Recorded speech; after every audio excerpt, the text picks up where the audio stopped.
doutorado. Graças a Deus, o professor tem erros que não aparecem. Eles vão indo para frente. E o da 8ª série vai dizer: se vocês não souberam ainda o que é potenciação, não é minha função ensinar, passa adiante. Leva o problema adiante. Meu problema é meu aluno. Se meu aluno não sabe somar fração com denominador diferente, eu tenho que ensinar. Se meu aluno não sabe ler um texto, eu tenho que ensinar. Não adianta dizer que não é minha função. Se não for minha função ensinar, é difícil saber qual é a minha função. Meu aluno é aquele que eu tenho. E aquele que eu tenho tem problemas específicos. Eu queria tocar nessa palavra, consciência do que se faz. Também apareceu aqui na primeira parte que a Rosa falou, nos depoimentos do que é ser bom professor. Consciência é entrar na sala e saber: eu tenho diante de mim essa tarefa, dar este conteúdo. E dar também uma maneira de aprendê-lo. Encontrar um método para fazê-lo sólido e interessante. Consciência é a capacidade do professor de fazer tudo sem ligar o motor automático.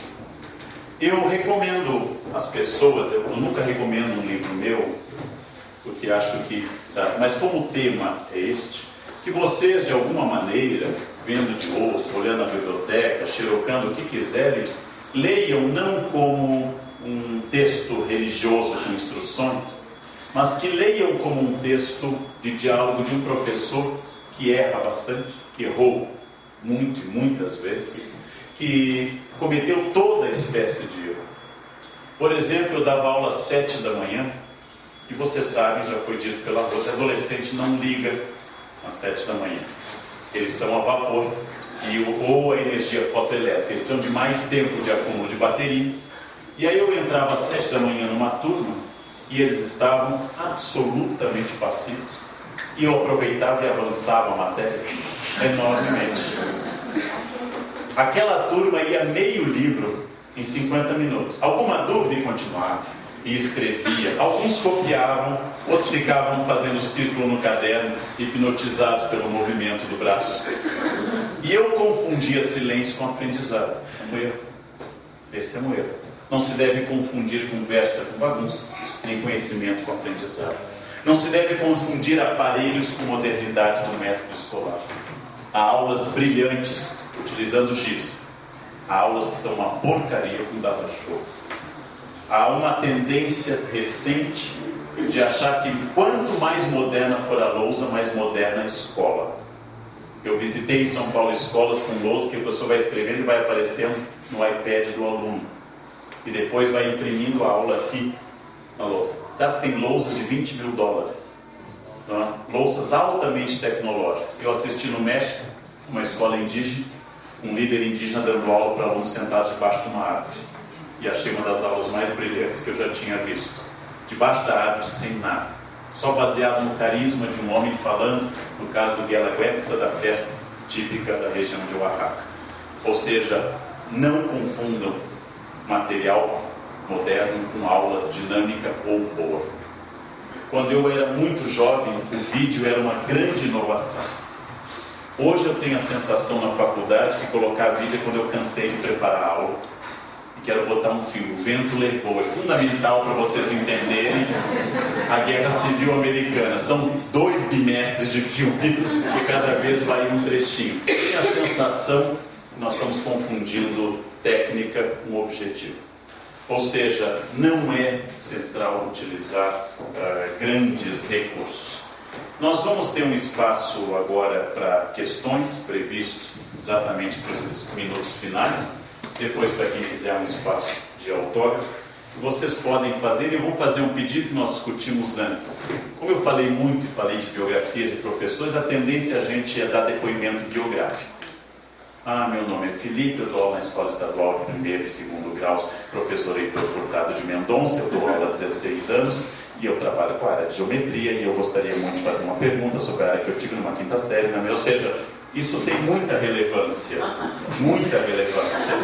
mas aproveitando o espaço para evitar biografia, né, das dúvidas, contestações ou reflexões que suscitam objetivamente, não para que eu possa falar, eu como perguntador, mas para que eu possa mostrar esse caminho de ida e vinda que é o aprendizado. Então, que as dúvidas sejam objetivas, claras, para que mais pessoas possam fazê-las. Eu acho que nós não precisamos exatamente de microfone, não? Não. As pessoas podem falar à vontade, para mim, para a Rosa, para os dois, para quem vocês quiserem, porque, como eu disse no início, era uma fala entre colegas. Uma fala entre colegas que erram, acertam, etc. Eu preparei no estado de São Paulo 3 materiais, um de história, um de filosofia e um de ensino religioso. O de ensino religioso era o seguinte desafio: ensinar professores a trabalhar ensino religioso sem ser confessional. Ensinar professores a trabalhar em antropologia religiosa, história das religiões e não religião. Ensinar professores que não há verdade religiosa, mas há experiência histórica religiosa. Eu preparei professores das 90 diretorias de ensino de São Paulo durante um ano, semanalmente, com palestra e material. No encerramento tinha uma aula final e um professor que assistiu todas as aulas me faz a última pergunta: professor, qual é a Bíblia mais correta para eu dar para os alunos? E eu olhei pensando, nossa, é aquela sensação que eu não fiz nada. Eu vinha dizendo há um ano que não há Bíblia correta. Depende da interpretação de cada um. E interpretação não é correta, por isso que é interpretação. Senão não seria interpretação. E aí eu ouço essa pergunta, é muito desanimador. Mas isso me faz desanimar e aí eu esqueço que daquelas 90 diretorias de ensino e mais de 8.000 professores, aquela foi a pergunta errada. Mas as outras não foram. Mas nós temos uma tendência a fixar no ruim, na parte ruim. E educação é uma coisa que a gente diz no livro, e com essa eu encerro, que é uma coisa muito curiosa. Eu pego do filme Filadélfia, do Tom Hanks, ele faz um advogado infectado por HIV, e perguntam a ele no tribunal: por que você gosta de ser advogado? Ele diz: porque às vezes, muito raramente, o direito encontra a justiça. E quando isso ocorre, é emocionante. E eu pensei ao ver este filme, pensando a mesma coisa que eu sinto como isso. Às vezes, muito raramente, o conhecimento encontra a sala de aula.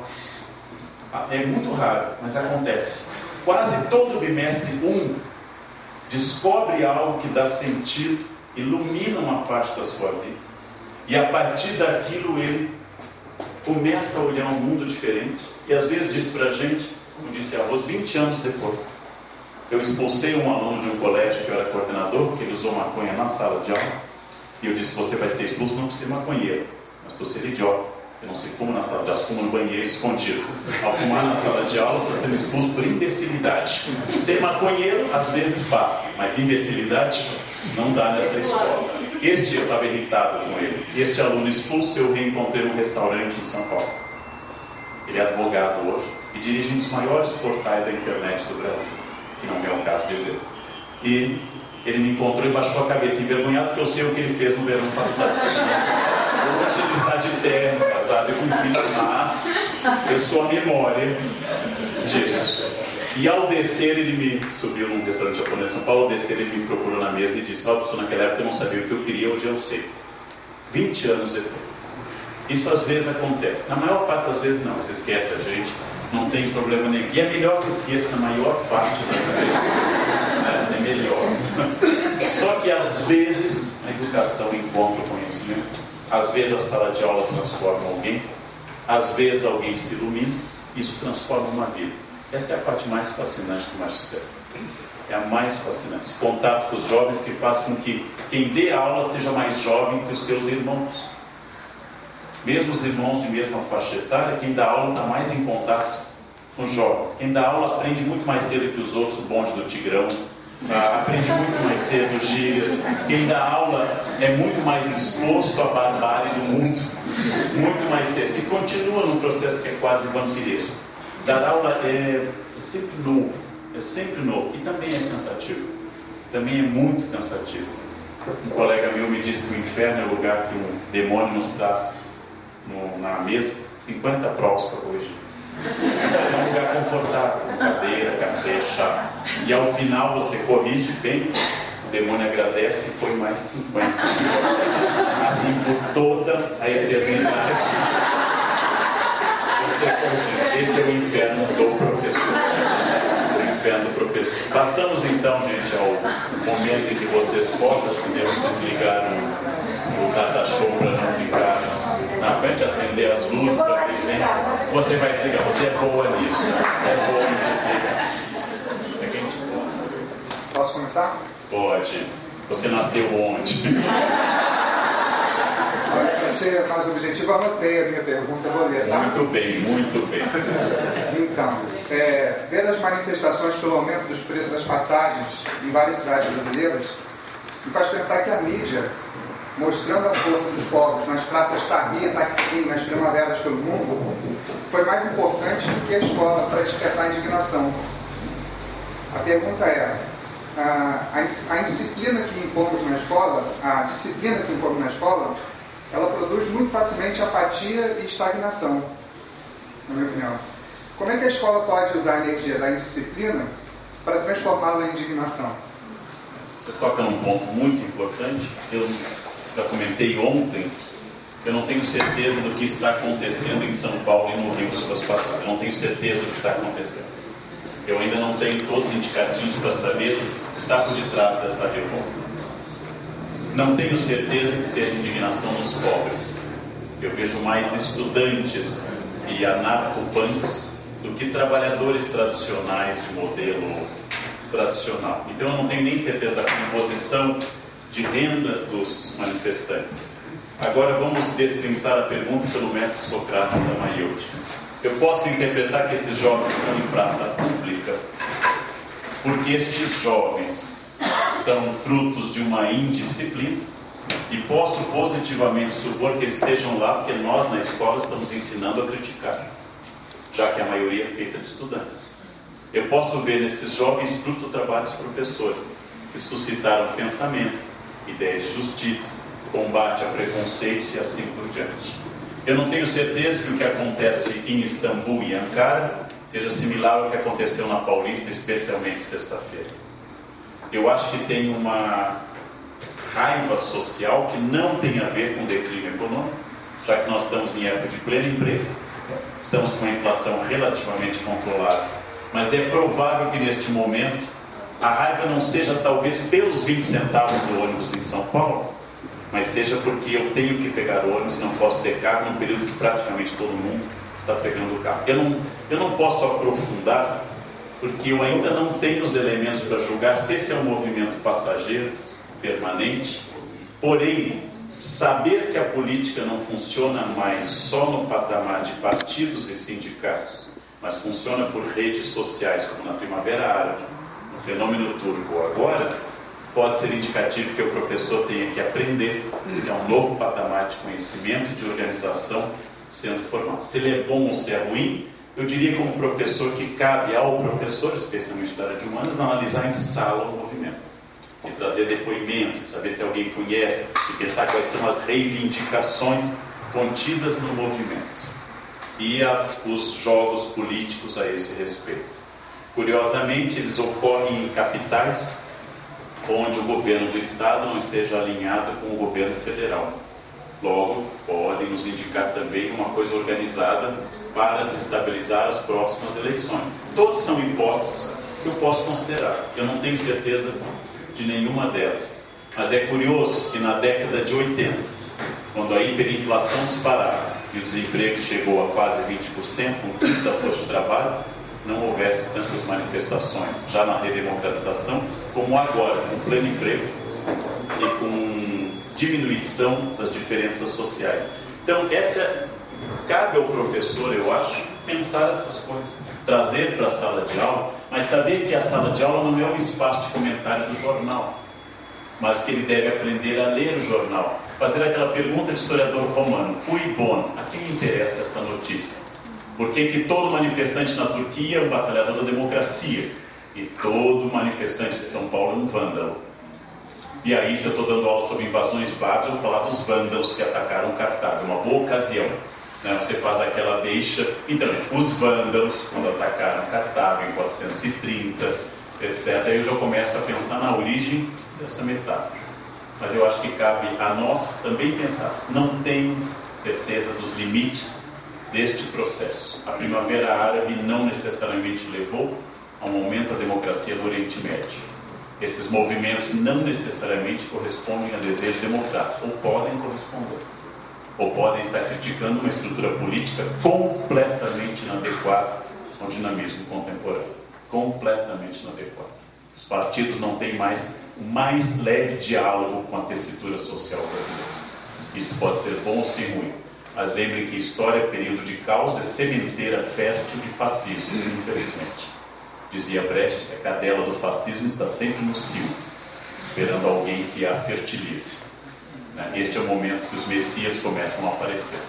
E são sempre perigosos os messias. Está sempre algo errado nesses movimentos. Por favor. Ontem assisti um jovem, histórico direitista, ele estava indo para a manifestação na Cinelândia. Aí eu perguntei para você, vai lá, ele está grave, ele vai ter um filho. Cuidado aí, que você agora vai ter os seus filhos e tal. Você está indo por causa dessa... Você pega muito ônibus, porque realmente... Ele vai ao dentista, ele é uma pessoa muito bem de vida. Não, mas o pai estava pagando, o pai estava pagando. Então, ele vem de uma família muito estável financeiramente. Eu tive que fazer um esforço de 50%, deu correto, não é tanto assim. Mas ele falou para mim, não, filho, não é só por causa do ônibus. Esse movimento aí é um fascismo. A gente tem que ir contra isso. Então, esse sentimento de que, pelo menos, o nosso prefeito lá do Rio de Janeiro, fascista, que está dentro da juventude que está mais esclarecida, consegue ver isso, que é uma pessoa de direita, que está fazendo políticas de repressão nas ruas e tal. Eu sei como é complicado. O governo de São Paulo está nas mãos do PT e é solidário aos movimentos de manifestação e eles estão mais violentos em São Paulo. E como o movimento é complexo, é que em São Paulo as atitudes que se tomam assim, se não concorda comigo eu quebro a porta do banco e a do metrô, é assim, fascista é todo mundo que discorda de mim e democrata é todo mundo que concorda. Desde a minha época de militância era essa a regra. Fascista é quem é diferente de mim e todo mundo que concorda comigo é democrata. Bom, então eu acho que há um movimento organizado muito simpático em São Paulo, o movimento Passe Livre, e ele começa a juntar pessoas, e explode a violência. E esta violência que explode não está controlada nem por esses movimentos informais politicamente. Mas essa é uma questão da complexidade dos nossos jovens. Não acho ruim nós estejamos discutindo rebeldia de jovens. Eu acharia ruim se estivéssemos discutindo passividade total de jovens. Mas é aquela raiva de professor.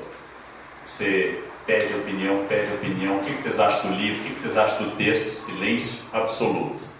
Aí você começa a explicar isso, começa a falar outra coisa, ou seja, na hora que tem que falar, não fala. Bem provavelmente que a minha pergunta é artificial, e ele não quer participar dessa pergunta artificial. Por favor. Leandro, professor Leandro, eu já assisti às suas palestras pela internet, a várias. E eu já ouvi você falar de diversos assuntos. Você acredita no ser humano? Depois que eu assisti a tanta coisa diferente que você já disse e conhece... É uma pergunta complexa. Olhando para você atrás das correntes. Acho que sim. Acho que eu uso como método a desconstrução, um método para fazer pensar, um método essencialmente filosófico, e acredito que sim. Acredito que nós tenhamos que rir mais dos seres humanos, desconstruir mais as autoridades, mas sim, eu acho que eu não conseguiria existir se eu não acreditasse. Eu não conseguiria existir. Há um grau de cinismo necessário para o distanciamento dos objetos. Cinismo no sentido grego, que olha para os diversos objetos sobre vários ângulos. Eu não acredito no dogma, no dogmatismo, na autoridade pela autoridade, mas eu acho que tudo tem que ser discutido sobre vários ângulos. Quando meus alunos fazem movimentos que eles querem fazer abaixo-assinado contra o deputado Feliciano, eu quero lembrar a eles que um movimento Feliciano e outro movimento deles alunos estão tirando a agenda um do outro.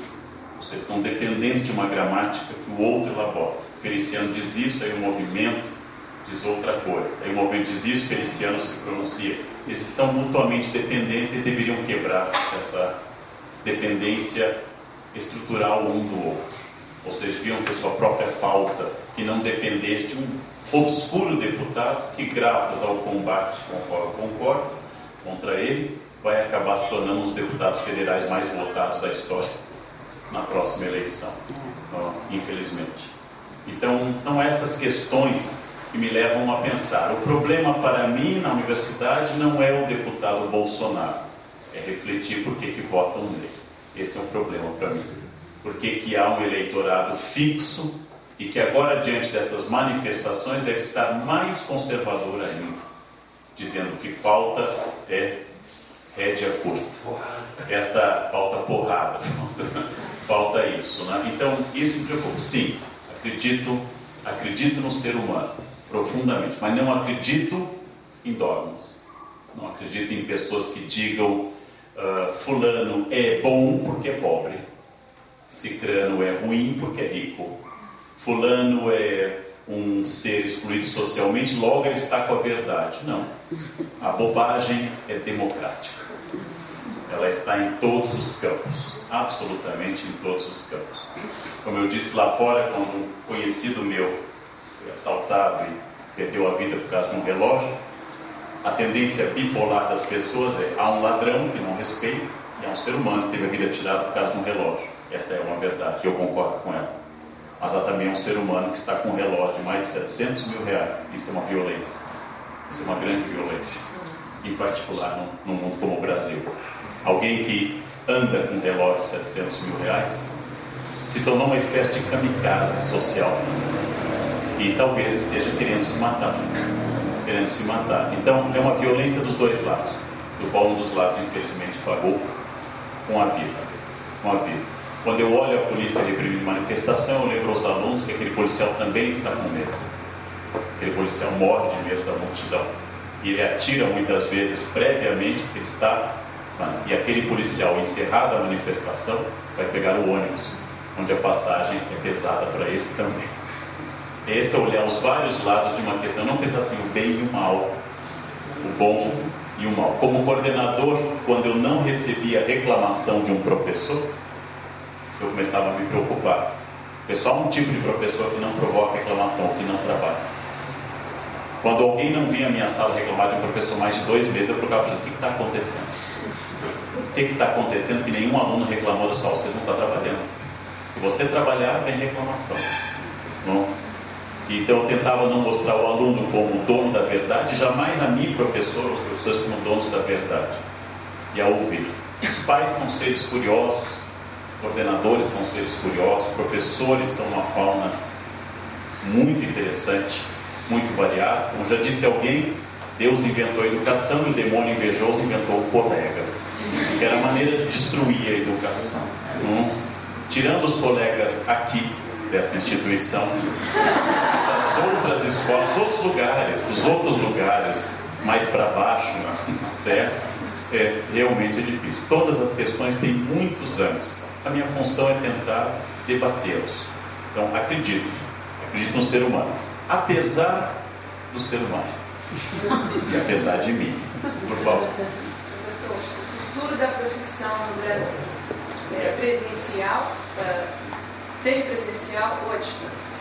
Você sabe que sempre a sedução, entrevistas, isso é perguntar de futuro, não? Esse lado mãe de Ná que exige da gente. É muito comum, falo muito no Globo News, vai falar de um tema de história. A segunda pergunta do jornalista é: e daqui a 10 anos como estará o Oriente Médio? É muito comum, provavelmente se matando, que é o que vem fazendo desde Abraão e Isaac, vem fazendo a mesma coisa. Há um crescimento dos cursos não presenciais. Há estudos que mostram que o não presencial não é ineficaz, pelo contrário, há áreas em que ele parece ser muito eficaz.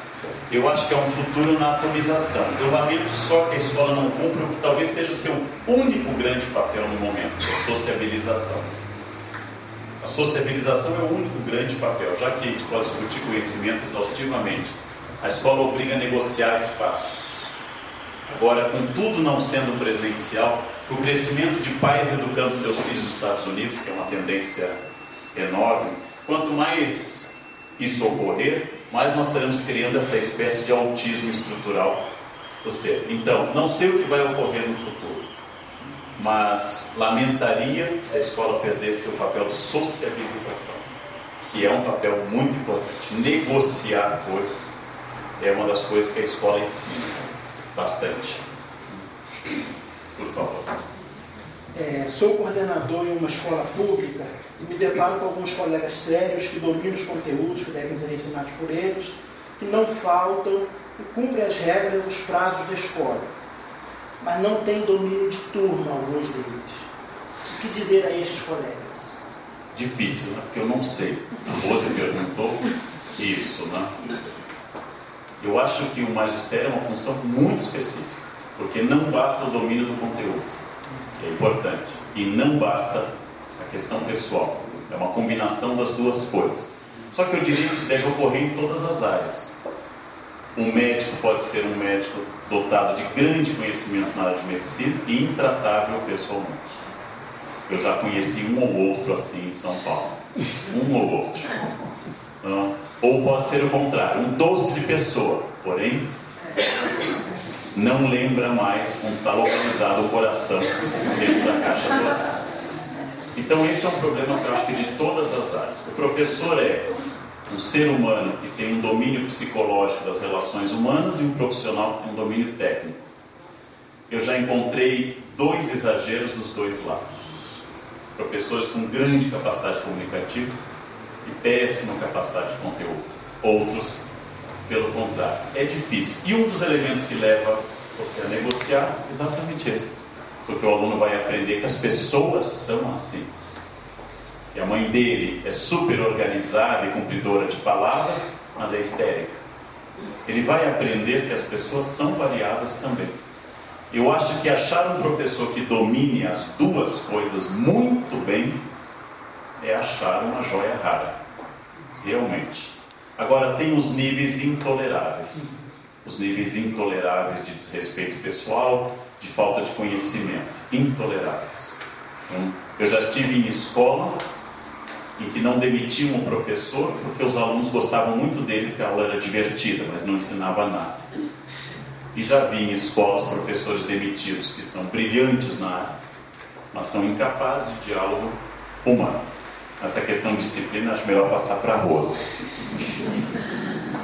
Eu acho bem complicada essa questão da disciplina. Acontece na nossa escola isso também. A professora simplesmente não consegue manter os 30, os 35 alunos dentro da sala. Aí a coordenação chama, a direção chama, conversa, os pais reclamam, os alunos reclamam, bagunçam mais, bagunçam menos. É uma questão complicada, porque o domínio técnico da tua área é super importante. O professor precisa disso.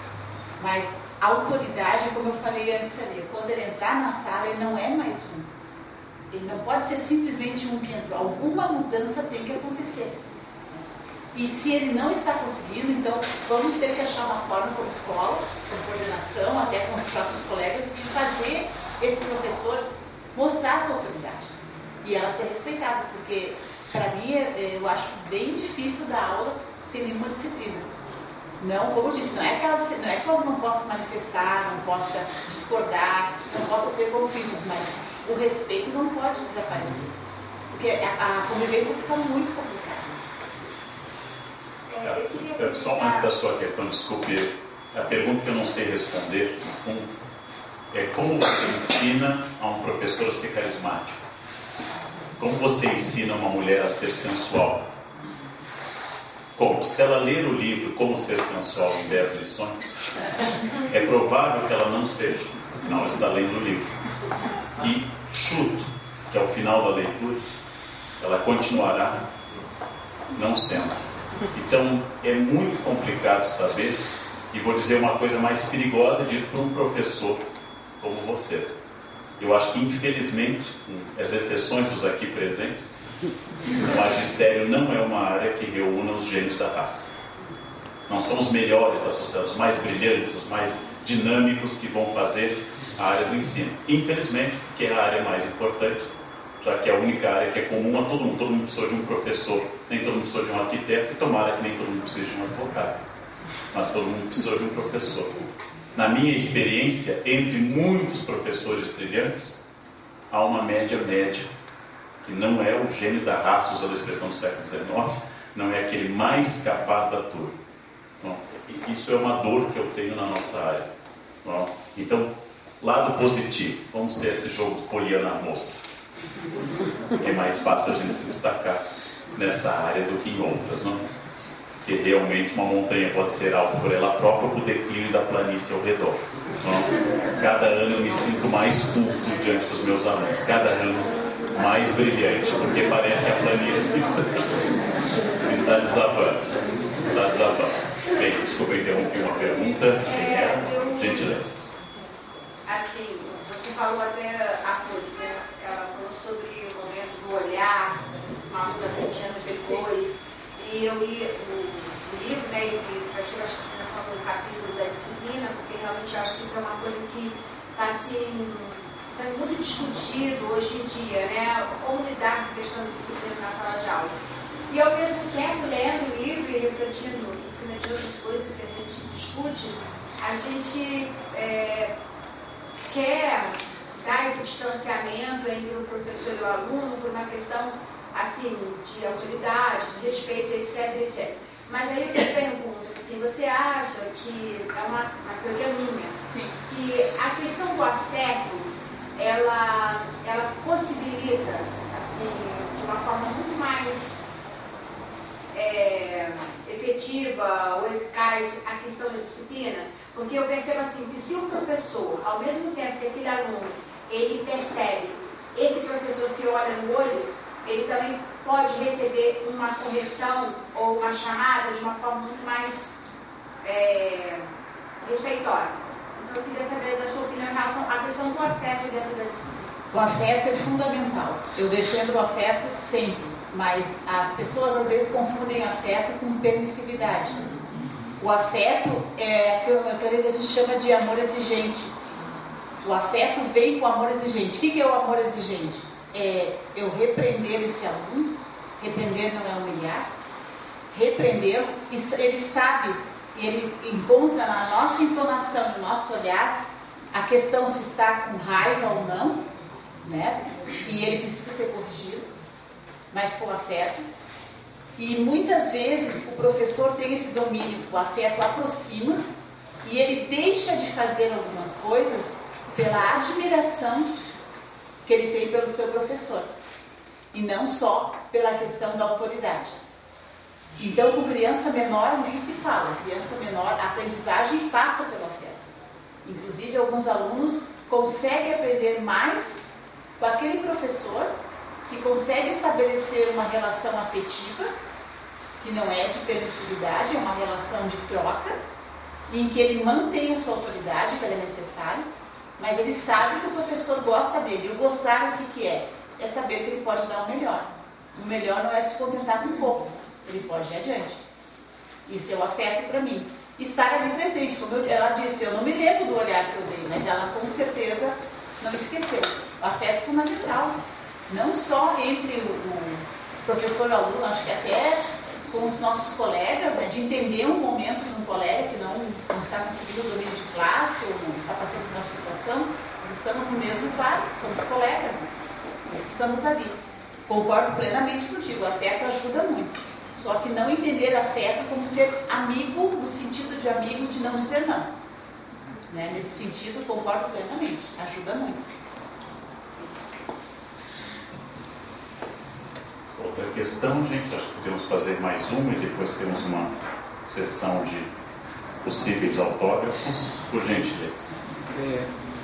Não sei qual poderia responder, mas eu tenho a impressão que há uma defasagem muito grande entre a formação do professor atual e o que é oferecido a ele como trabalho pós-formação na licenciatura. Por exemplo, na área técnica, por exemplo, os livros de física ainda são traduções dos manuais de engenharia do século XIX. Tem livros aí com a 12ª edição e o cara está usando isso na faculdade. E, no entanto, ele chega no ensino médio, ele precisa dar um ensino médio inovador, inúmeros parâmetros, enfim. Tem uma lacuna imensa entre o que está sendo feito na formação desse professor e o que é exigido dele aqui. A minha pergunta objetivamente é: por que persiste essa lacuna? Uma vez que você está lá, quer dizer, eu acho que o Leandro está mais lá na universidade, né? Enfim. Eu tenho uma teoria ruim a esse respeito. Eu acho a escola o objeto mais reacionário da nossa sociedade. Se eu entrasse numa missa em 1960 e uma missa em 2013, eu veria a diferença, em primeiro lugar, da língua, dos paramentos, a presença de guitarras e outras coisas. Se eu entrasse numa sala de aula em 1960, em 2013, eu notaria mais semelhança do que na missa, que tradicionalmente é um espaço de pouca mudança. Se eu entrasse na Universidade de Bolonha no século XI, um professor falando e os alunos escutando, e entrasse na Unicamp, um professor falando e os alunos escutando, eu acho que a escola não é exatamente o berço, ou não tem sido o berço da formação do conhecimento, mas o túmulo dele. Ou seja, é onde o conhecimento é dissecado, destrinçado, organizado e empurrado. Não é da escola que vem a vanguarda, não é da escola que vem a vanguarda literária, artística ou científica. Ela ocorre geralmente à margem da escola. Então eu acho que o desafio é fazer da escola um espaço que incorpore a novidade, incorpore e que saiba distinguir modismo de coisas novas, que fique discutindo sem se fossilizar, e que também não veja apenas na novidade pela novidade, mas a escola é, em essência, reacionária. É a ideia que eu tenho, eu, professor, que vivo por e para as escolas, ela é reacionária. Ela é uma estrutura reacionária de... Mas então, o problema da escola não é só o material defasado. O problema da escola é a organização espacial da escola, é a organização física da sala de aula, é a organização de conselhos de classe, que são chutes de ética, em que se fica fazendo fofoca de aluno durante 2 horas. Mas fulano também, a mãe dele, se conhecer, e começam, não há nenhuma preocupação psicopedagógica no conceito. Absolutamente sim. É um espaço difícil. Transformá-lo é uma dificuldade. E as experiências baseadas só na liberdade, como Summerhill na Inglaterra, são experiências problemáticas também. São experiências problemáticas. Aliás, as escolas conservadoras sobreviveram melhor do que as escolas inovadoras, em vários sentidos. Então, às vezes, que eu diria assim, a escola está defasada, ela foi montada para isso. É o que discute o filme Entre Quatro Paredes, na frente, os muros da escola, desculpa, Quatro Paredes é a festa do Sartre, entre os muros da escola, em que o professor francês tradicional está dando conteúdos e gramática que ninguém mais usa na rua. Ao invés de discutir porque deixou de ser usado, ele insiste para aqueles imigrantes argelinos e outros que aquilo é a cultura e a educação. Tente imaginar, você fala de física, pegar alguém de 14 anos e falar durante 50 minutos sobre Justiniano e o Império Bizantino. 14 anos. Se eu fizesse a lista das preocupações dele, provavelmente o Império Bizantino não estaria entre as 1000 primeiras. Entre as 1000 primeiras. E aí o desafio que eu tenho que dar Império Bizantino. O que eu vou fazer para tornar isso um link com ele, a partir do mundo dele? Tem coisa pior que Império Bizantino, capitanias hereditárias. É bem pior. Bem pior. Então, a solução que eu dou na minha área, a gente é começar o seguinte: há uma relação entre a tensão fundiária atual, que leva à morte de índios, e o estabelecimento do latifúndio com a sesmaria na capitania hereditária. E esta relação mostra que somos históricos porque não nos reinventamos, mas somos somas de erros e experiências do passado. A partir daqui eu discuto capitanias hereditárias. Capitanias hereditárias foi o momento que Dom João III encarregou Antônio Carlos Magalhães de organizar a Bahia, Sarney de organizar o Maranhão e assim por diante. E continuamos nisso, dialogando a esse respeito. Então, é isso, é fazer um gancho com ele, para que eu possa, usando um ditado de Santo Inácio, entrar pela porta dele para que ele saia pela minha janela. Ou seja, essa é a estratégia. O professor é um ator, um promotor e é também um cientista. E a junção de tudo isso é muito, muito raro, muito difícil. Quer falar sobre inovação, escola? Você é mais otimista que eu sobre isso? Realmente não se aprende na faculdade essas coisas. Eu me formei faz muito tempo e a gente acaba aprendendo na prática. E na prática errando muito. Depois de muitos erros, procura-se achar um caminho. Porque a faculdade entra com conhecimento. E a gente faz estágio, faz aulas com os colegas, mas aquilo realmente não é a realidade que a gente encontra nas escolas.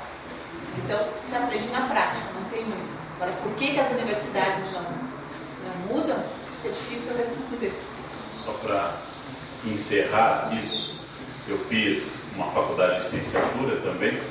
Eu estudei durante um semestre de estrutura e funcionamento, o texto da 5692 e da 7044, na ocasião, eram as leis reguladoras. Durante um semestre eu discuti a 5692. Sinal de idade. Nossa, muita. Vou dar um outro, porque eu me formei em estudos sociais. Eu sou professor com carteirinha de educação moral e cívica e OSPB. OSPB. Bem, ninguém na faculdade, que era muito boa que eu fiz licenciatura, ninguém na faculdade me ensinou a fazer chamada. Ninguém na faculdade me ensinou técnicas de trabalho em grupo. Ninguém na faculdade me ensinou organização do diário de classe. Mas eu discuti muito sobre a estrutura e funcionamento do ensino na época de primeiro e segundo graus. Ou seja, para dar a última pista de reacionário, em 1972 tornou-se lei que o primário não se chamasse mais primário, que o ginásio não se chamasse mais ginásio e que o colegial, clássico ou científico, não se chamasse mais colegial. Isto, 1972, faz 41 anos. Todos os pais que chegam a mim 41 anos depois dizem: meu filho saiu do ginásio forte. Eu disse: nossa, ele está conservado, porque ele parece ter 16 anos. Né? 41 anos depois a nomenclatura resiste. Aí o pai: não, agora é segundo grau. Não é mais, né? É claro que nomenclatura é nomenclatura, mas é a amostra disso. É a amostra desse reacionarismo até na nomenclatura. Porque eu ainda encontrei pais perguntando se o menino ia para o clássico ou para o científico. Então tive que atualizá-lo desde que o Darcy Ribeiro foi ministro da Educação. Eu tive que dar um pequeno panorama, sobre as transformações do Brasil ultimamente. É por quê? Porque isso permaneceu. Porém, o iPad do ano passado está ultrapassado.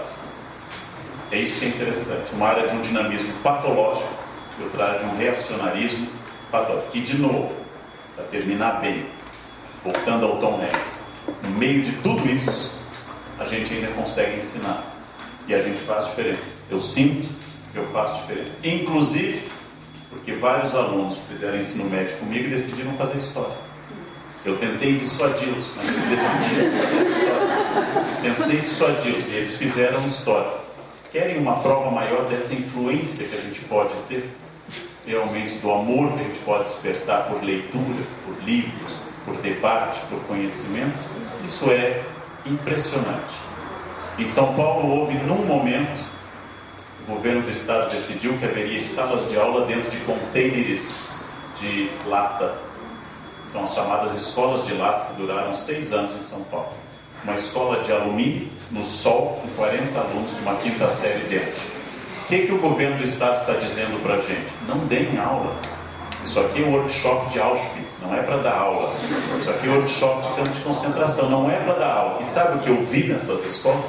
Gente dando aula e ensinando num container de alumínio, o sol, 40 graus, na 5ª série, depois do intervalo. Eu vi gente dando aula. Eu fico emocionado em ver uma coisa dessa. Quer dizer que a educação pode vencer até isso. Até isso. E vi professores em escola de elite em São Paulo em salas de aula luxuosas, não dando aula. Então, ou seja, temos que lutar. Mas é possível fazer muita diferença na vida das pessoas. Mesmo. Até porque numa função que não paga tão bem, não tem outro motivo para estar nela. Alguém que trabalha na bolsa pode estar infeliz, mas pelo menos ganha muito. Vai dizer, eu não sou feliz, mas todo final de mês entra 150 mil. Então justifica. O que nós vamos usar para justificar o fim se a minha vida valeu a pena? Se não for isso. Se não for esta vontade. Uma vez um colégio de freiras me disseram que o professor tinha vocação, era quase religiosa. É verdade, a gente faz voto de pobreza, castidade, porque com esse dinheiro ele não dá para nada, praticamente. Ninguém se interessa muito pela gente com esse dinheiro. Bem, a ideia, gente, era suscitar que vocês critiquem, debatam, leiam, entendam as suas soluções. E no fundo dizer uma coisa contraproducente. Não há fórmula, não há caminho, não há nada que eu possa dizer é assim, porque o que eu fiz numa 7ª série não funciona na outra. E o que eu fiz em março não funciona em maio. Então eu preciso quase um trabalho de campo, de explorador, para saber naquele momento o que fazer. E para isso eu leio muito, escuto muita experiência, mas a decisão do que fazer vai ser minha. E ninguém pode dizer. Só tem uma lei de Murphy na escola.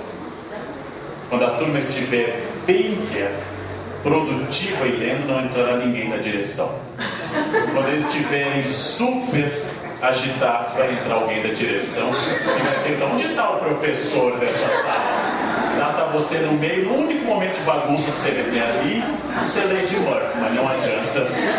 É sempre assim. Naquele momento que estão levantando a mão para perguntar, participando dinâmicos, não aparece ninguém da direção.